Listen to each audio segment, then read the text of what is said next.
Hey everyone! A common question I get is how to add your logo into this blue circle, and today I'll walk you through it using Filmora. It's super simple. Here's how.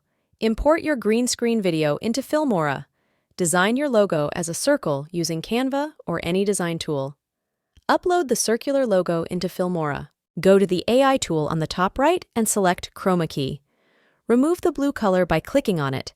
Adjust until it fits inside the circle. Export the video with the logo. Re-upload the exported video back into Filmora. Apply Chroma Key again, this time removing the green screen. Adjust until the logo appears seamlessly. Enhance the transition and end of the video with suitable sound effects. Save your final video and share it. Give it a try and let me know how it goes. If you found this tutorial helpful, like, share, and subscribe for more tips. See you next time for another exciting tutorial. Until then, happy exploring!